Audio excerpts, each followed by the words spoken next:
Le lendemain, la foule considérable qui était venue pour la fête de la Pâque apprit que Jésus arrivait à Jérusalem. Tous prirent des branches de palmier, sortirent de la ville pour aller à sa rencontre. Ils criaient « Hosanna ! Que Dieu bénisse celui qui vient au nom du Seigneur, que Dieu bénisse le roi d'Israël. » Jésus trouva un ânon, il s'assit dessus, comme l'annonce l'Écriture. « N'aie pas peur, ville de Sion, regarde, ton roi vient assis sur le petit d'une ânesse. » Ses disciples ne comprirent pas tout de suite ces faits. Mais lorsque Jésus fut élevé en gloire, ils se rappelèrent que l'Écriture avait annoncé cela à son sujet et qu'on avait accompli pour lui ce qu'elle avait dit. Tous ceux qui étaient avec Jésus, quand il avait appelé Lazare hors du tombeau et l'avait relevé d'entre les morts, racontaient ce qu'ils avaient vu. C'est pour cette raison que la foule vint à sa rencontre. Les gens apprirent qu'il avait accompli ce signe extraordinaire. Les pharisiens se dirent dès lors entre eux, « Regardez, vous n'y pouvez rien. Voyez comme tout le monde s'est mis à le suivre. » Pâques se prépare comme pour nous. Voilà le dimanche qui précède ce fameux jour où le monde a été complètement renversé, où notre situation a été bouleversée, où Jésus est ressuscité d'entre les morts. Et puis nous voilà un dimanche avant dans les préparatifs de ce jour. Alors je ne sais pas comment vous vous préparez pour fêter Pâques. Est-ce que vous avez fait le plein de chocolat? Oui, vous avez, ça y est, organisé votre repas de Pâques, invité toutes les personnes que vous voulez avoir à votre table, c'est fait? Jésus se prépare à vivre ce jour. Et pour se préparer, il rentre dans Jérusalem. Parce que c'est là que tout allait se passer. Alors il rentre dans ce lieu. Beaucoup lui avaient dit, mais non, n'y va pas, il ne faut pas que tu montes à Jérusalem, parce qu'il va t'arriver des ennuis, n'y va pas. Et Jésus, le voilà, il se lève pour entrer dans Jérusalem. La foule l'apprend. Cette foule qui se prépare, elle aussi, à fêter Pâques. Parce qu'avant la résurrection de Jésus, il y avait la fête, et il y a toujours la fête de la Pâque juive. Pâques qui veut dire ce passage quand le peuple d'Israël est sorti d'Égypte, alors qu'ils étaient esclaves en Égypte, et que Dieu, miraculeusement, les a sauvés, les a sortis du pays d'Égypte, quand il a ouvert la mer Rouge devant eux. Voilà, c'était ce chemin que Dieu leur ouvrait en sortant de l'esclavage pour aller dans la liberté, dans le pays promis. Les Juifs fêtaient cela. Et ils étaient tous à Jérusalem pour fêter cela. Et quand ils voient que Jésus va venir, et quand ils voient que Jésus arrive à Jérusalem, alors voilà que la foule se met en marche. La foule se lève. Aujourd'hui, on a l'habitude de voir des foules dans la rue. Vous voyez ça, compliqué d'allumer la télé sans voir une foule dans la rue. Une foule comme celle-ci, qui exprime son mécontentement, sa colère. Et puis il y a d'autres foules. Il y a des foules qui sont là, qui se rassemblent pour exprimer leur admiration, leur joie d'être là. Ou d'autres qui sont là pour soutenir leur équipe. Et puis il y en a aussi qui, aujourd'hui encore, se rassemblent pour accueillir un roi avec joie, avec fierté. Pourquoi cette foule, elle est là? Est-ce que c'est pour accueillir un roi avec joie, fierté? Est-ce que c'est pour le soutenir? Est-ce que c'est pour dire à Jésus, on est avec toi, quoi qu'il arrive? Pas bien, Le texte nous dit pourquoi cette foule, elle est là. Cette foule, elle est là parce qu'elle venait de voir un miracle extraordinaire. Parce qu'elle venait de voir que Lazare, qui était malade et qui venait de mourir, eh bien Jésus est venu et que ce Lazare a été ressuscité, que Jésus a ressuscité Lazare d'entre les morts. Un truc de fou. Dans Luc, il est dit que la foule suivait Jésus parce qu'il faisait des miracles. Voilà qu'elle est curieuse, elle ne veut rien manquer. Elle se dit, ouh là là, il se prépare peut-être un truc particulier. Jésus va faire peut-être des miracles encore plus grands. On va aller le suivre. Et puis Jésus commençait à monter dans les sondages. Et il est même dit que beaucoup de Juifs quittaient les pharisiens, les chefs, pour aller se rallier à Jésus. Parce que Jésus était là, faisant des miracles, et cette foule se disait, mais il va continuer. Il va continuer à faire des miracles. Il va continuer à répondre à nos demandes, à répondre à nos besoins. Et puis à côté de ça, il y avait les pharisiens qui n'étaient pas contents du tout de ce qui se passait. Comment se fait-il que cette foule, et nous le savons parce qu'on connaît la suite de l'histoire, que cette foule qui crie Hosanna un dimanche, lundi, mardi, mercredi, jeudi, 4 jours après, le jeudi, dans les mêmes rues, quand Pilate va dire, mais qui voulez-vous que je relâche, Barabbas ou Jésus? Ils vont tous dire Barabbas, Barabbas. Et puis quand Pilate dit, mais qu'est-ce que vous voulez que je fasse de Jésus? C'est cette même foule, ces mêmes personnes qui crieront, crucifie-le. Une foule versatile. Oui, peut-être qu'elle a été manipulée par les pharisiens, mais comment cela se fait-il qu'elle soit si versatile? Et puis, ça nous interroge parce que moi, je me dis, mais j'aimerais pas être comme elle. J'aimerais pas ressembler à cette foule qui vient le dimanche matin dans une église et qui crie et qui chante comme on vient de chanter Hosanna, Hosanna, et qui pourrait, quelques semaines après, faire le contraire, ignorer Jésus. Qu'est-ce qui se passe? Comment cela, c'est possible? Juste une chose, je me dis, mais cette foule, elle était là parce que Jésus faisait des miracles. Parce que Jésus répondait à leur attente. Peut-être qu'il peut m'arriver à moi aussi de suivre Jésus parce que je m'attends à ce qu'il réponde à mes attentes. Je le suis quand j'ai besoin de lui. Et le reste du temps, tant pis, j'ai autre chose à faire. Je le suis pour qu'il réponde à mes besoins. Je le suis parce que j'ai besoin de ceci et je le lui demande. Je le suis parce que je suis malade, j'ai besoin de guérison, j'ai faim, j'ai besoin de manger, j'ai un ennemi, là il y avait les Romains qui les embêtaient, il y a quelque chose de plus fort que moi là qui m'embête et je veux qu'il vienne et qu'il me délivre de ce qui est plus fort que moi. Je le suis parce que j'ai besoin de lui. Et cette foule va être déçue. Et peut-être que moi aussi je serai déçue si je ne suis Jésus que pour cela.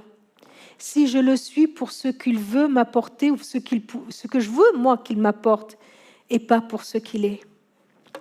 Ils sont venus avec des branches de palmier. Ils sont venus pour acclamer le roi. Et puis les disciples, ils ont compris que c'était un signe qui était annoncé dans l'Ancien Testament. Dans Zacharie, il est dit que le Messie va venir et qu'il sera même sur un ânon et qu'il y aura des branches de palmier qui vont l'acclamer et qu'il est venu pour supprimer les chars, les combats, briser les arcs de guerre. Et puis il y avait toute cette espérance qui était posée sur Jésus. Et puis il nous est dit même que dans Apocalypse, qu'une scène finale, c'est ce qui aura lieu. Tout ça pour dire, c'est des petits signes qui disent, mais ce gars-là qui est sur un ânon, c'est vraiment un roi. Vous n'êtes pas trompés.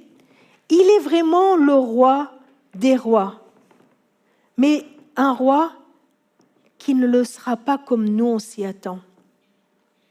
Un Seigneur qui ne sera pas Seigneur de notre vie comme nous l'attendons. Comme nous l'attendons, comme quelqu'un qui vienne uniquement quand nous avons besoin de lui. Alors, quel genre de roi il va être? Et dans les versets qui suivent, le texte que nous venons de lire, dans Jean chapitre 12, eh bien, Jésus, il annonce son action. Il dit ce qu'il va faire et il attend une réponse, une adhésion de ceux qui l'écoutent. Voilà, il va dire ce qu'il va... Il dit clairement ce qu'il va faire. Dans le verset 31, donc à peine une dizaine de versets plus tard, il dit « C'est maintenant le moment où ce monde va être jugé. Maintenant, celui qui domine ce monde sera chassé dehors. » Il y a pire que les Romains comme ennemis pour le peuple d'Israël de l'époque. Il y a pire que nos soucis bien précis comme ennemis. Et Jésus, il est en train de dire, je vais le faire. Je vais me battre contre l'ennemi et je vais gagner. Il annonce à son peuple, il dit, je vais le faire. Je vais instaurer la paix. Celui qui domine ce monde sera véritablement chassé. Mais ce qui est curieux, c'est qu'il va dire aussi comment il va le faire. Il va dire comment il va livrer bataille, comment il va se battre. Peut-être qu'il aurait pu dire à cette foule, vous savez quoi, je vous invite à rentrer chez vous, à prendre toutes les épées, les fourches que vous avez, à nous révolter ensemble et on va chasser les Romains. Il n'a pas fait comme ça.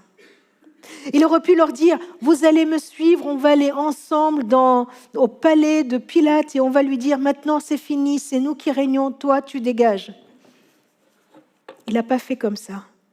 Regardez comment il va gagner contre l'ennemi. Au verset 23, il dit, l'heure est venue où le Fils de l'homme va être élevé en gloire. Je vous le déclare, c'est la vérité. À moins qu'un grain de blé ne tombe en terre et ne meure, il ne reste qu'un simple grain. Mais s'il meurt, il produit beaucoup de fruits. Celui qui aime sa vie la perd, mais celui qui ne tient pas sa vie dans ce monde la gardera pour la vie éternelle. Si quelqu'un veut me servir, qu'il me suive. Ainsi, mon serviteur sera aussi là où je suis. Mon Père honorera la personne qui me sert. C'est bizarre, non ? Au lieu de faire un appel à cette foule de le suivre et de se battre avec lui, il leur dit, l'ennemi va être chassé, mais pour cela, il y a le grain de blé qui doit mourir pour porter du fruit. Il parle de la mort, de la sienne et de celle de ceux qui veulent le suivre. Il est en train de leur dire, vous voulez me suivre pour gagner ? Venez pas avec vos fourches et vos épées, mais suivez-moi. Et en me suivant, vous allez voir ce que je vais faire. Il va falloir que vous fassiez pareil, que vous suiviez le même chemin. Tu m'étonnes qu'il y en a qui n'ont pas voulu.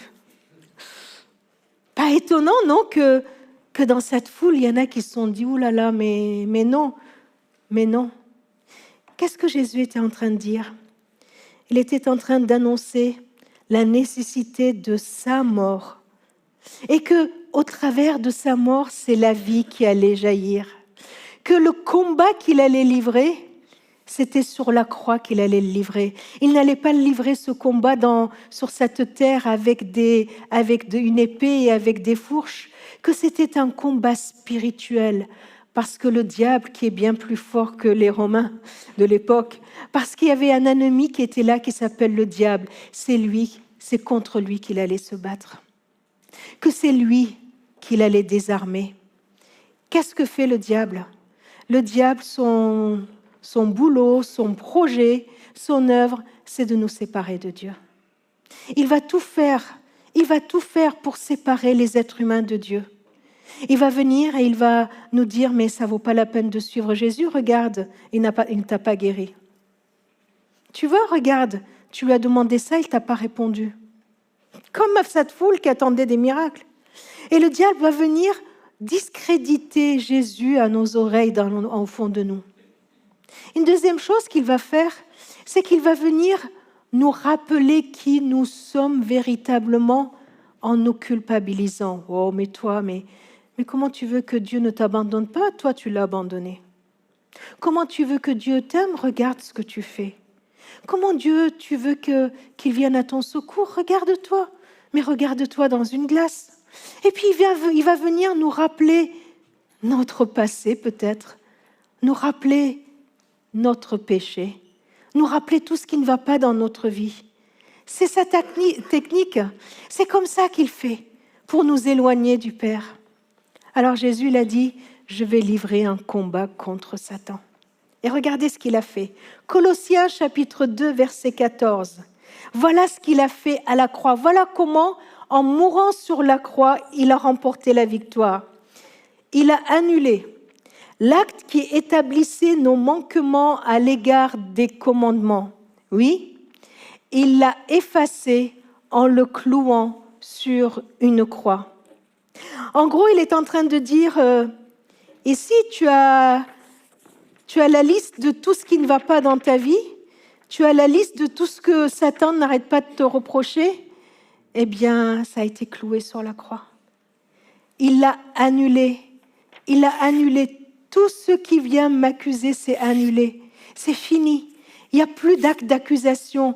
Il n'y a plus quelqu'un qui vient qui me dit hey, « t'as vu comme tu es, comme tu es. » Ouais, je sais, mais c'est annulé. C'est déchiré. Jésus, il a tout annulé sur la croix. Il a annulé l'acte d'accusation. Tout ce dossier qu'il y a contre moi, c'est fini. Il l'a annulé.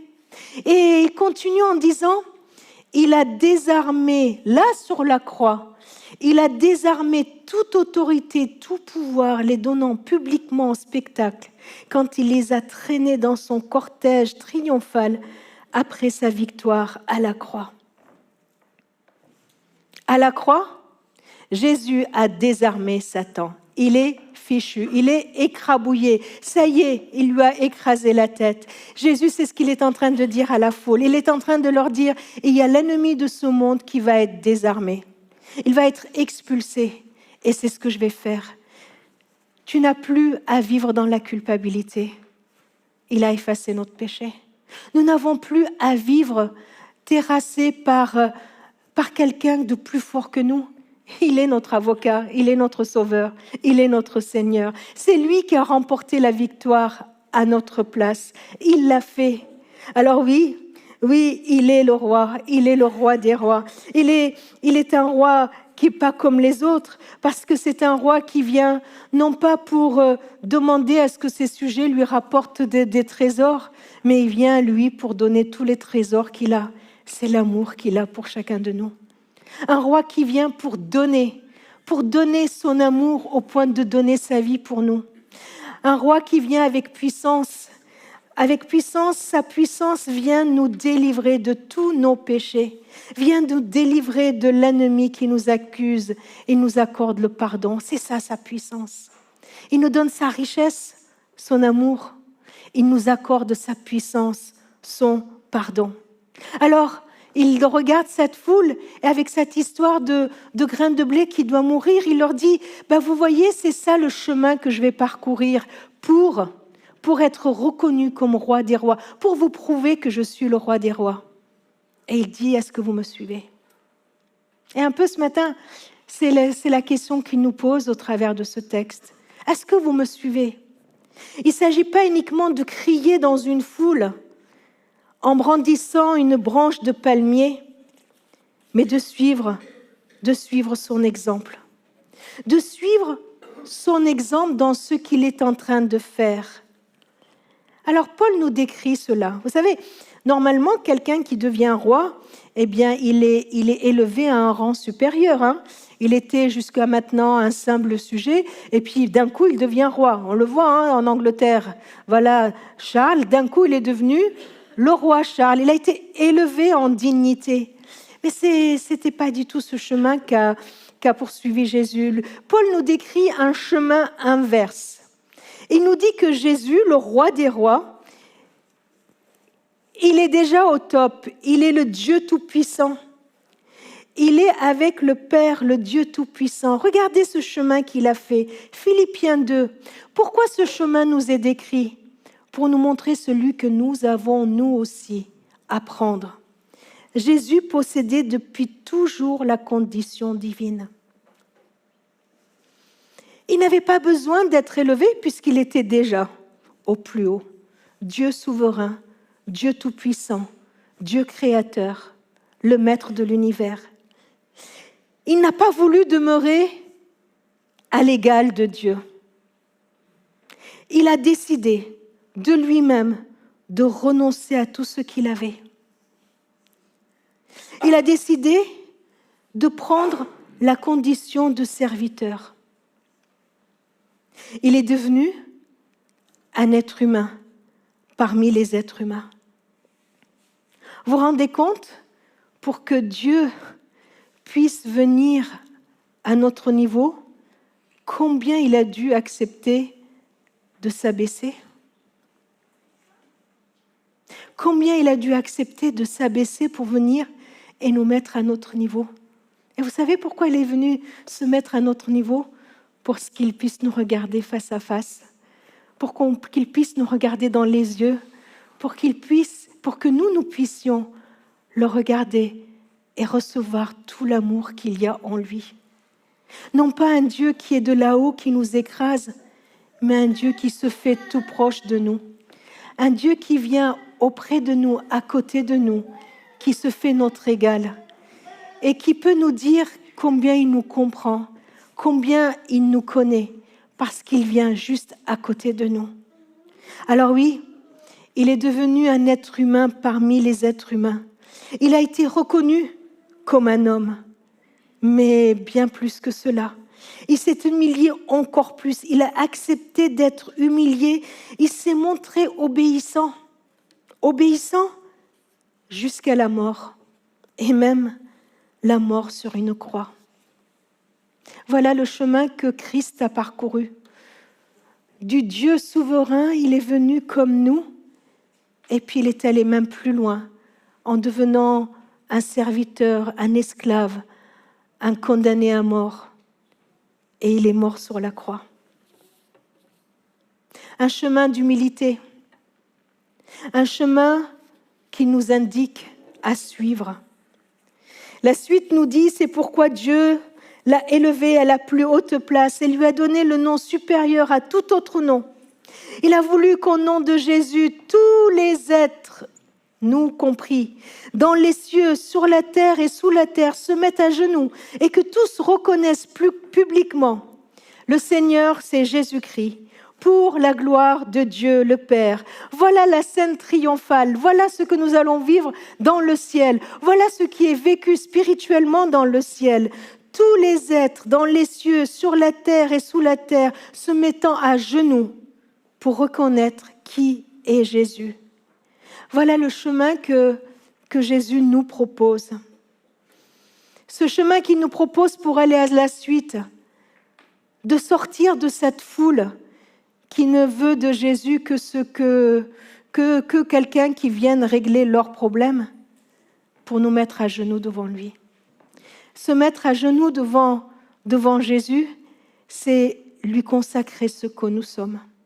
C'est lui faire allégeance, c'est-à-dire lui promettre notre obéissance, lui promettre notre fidélité, quelle que soit la situation, quel que soit ce que nous traverserons. Se mettre à genoux. Compliqué de se mettre à genoux, parce que on se dit, ok, je vais descendre un peu, je vais obéir. Et puis, des fois, il y a des résistances. Des fois, il y a des trucs qui nous viennent qui disent, non, mais pas là-dessus quand même. Là, pas sur ce point-là aussi. Et puis, non, je dois reconnaître que Jésus est le roi. Je dois reconnaître qu'il est le roi des rois. Et m'abaisser devant lui, c'est reconnaître qu'il est au-dessus de moi. Que tout ce qu'il dit vaut mieux que ce que je dis. Tout ce qu'il pense vaut mieux que ce que je pense. Qu'il n'est pas là, lui, n'est pas là pour me servir. Mais c'est moi qui suis là pour le servir. Et vous savez, des fois, on baisse. Et à un moment donné, il faut qu'on lâche et qu'on pose les genoux quand enfin par terre. Qu'on lâche. Je ne sais pas si vous avez vécu ça, d'être obligé de lâcher devant lui, de lui dire, bon, ça y est, ok, j'ai compris. Ok, j'ai compris, je lâche tout. Je ne te demande plus de faire ceci, cela. Je n'ai plus une liste de questions avec, s'il te plaît, fais ceci, cela. Mais je me lâche et je te dis, c'est moi qui suis ton serviteur et pas l'inverse. C'est moi qui t'obéis, c'est pas toi qui m'obéis. C'est moi qui t'offre ma vie. Voilà, je suis là. Fais de moi ce que toi tu veux. Il faut lâcher. Lâcher nos prérogatives, lâcher toutes nos demandes pour venir se dire, Seigneur, tu es le roi et je suis ton serviteur. Et il y a la suite dans ce verset.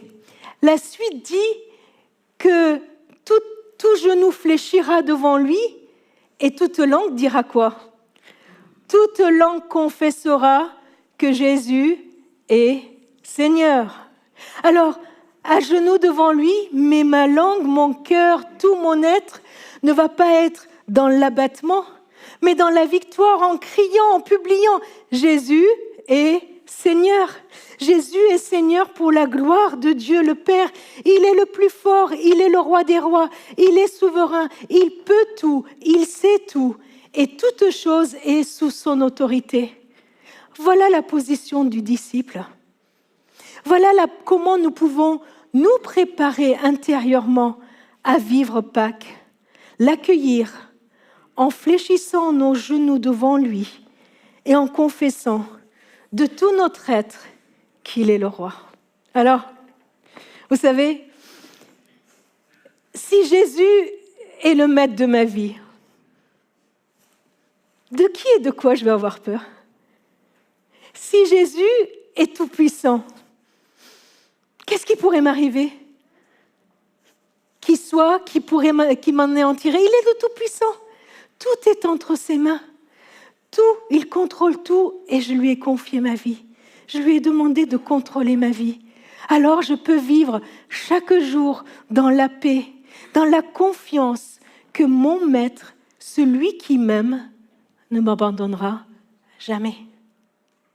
Et ma bouche continuera à confesser, à crier, à témoigner à tous ceux qui veulent me voir que je suis à genoux, mais je loue le Seigneur et je proclame qu'il est le roi des rois, qu'il est le Seigneur, qu'il est le Tout-Puissant. Voilà comment Jésus demande à ses disciples de l'accueillir, à genoux, en élevant les mains et en criant qu'il est le roi. Je vous invite à un moment de recueillement,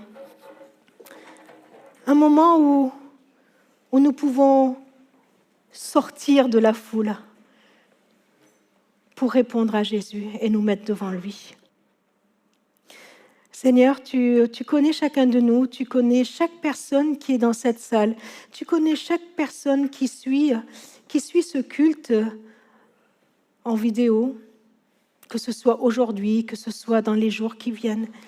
Et ton esprit est capable de venir agir dans le cœur de chacun. Que ton esprit, Seigneur, vienne nous montrer où il y a encore des résistances. Que ton esprit, Seigneur, vienne déverser dans nos cœurs l'amour du Père. Seigneur, merci parce que c'est pas dur de fléchir les genoux devant quelqu'un qui nous aime comme tu nous aimes. Merci Seigneur parce que c'est pas compliqué de confier notre vie au Tout-Puissant, à celui qui peut tout. Merci Seigneur parce que tu veux bien de chacun de nous. Alors oui, on veut te louer. Toi qui as eu les mains percées, nous voulons lever nos propres mains pour t'adorer. Toi dont le cœur a dû s'arrêter, Seigneur, nous voulons que le nôtre batte pour toi chaque jour. Nous voulons que le nôtre vive pour toi et glorifie ton nom. Ouais, Seigneur, avec l'apôtre Paul et les autres, nous voulons acclamer. Ce n'est plus moi qui vis, c'est Christ qui vit en moi. Merci Seigneur pour ta vie qui jaillit, pour ta vie qui a jailli de la croix et pour ta vie qui jaillit en chacun de nous. Amen.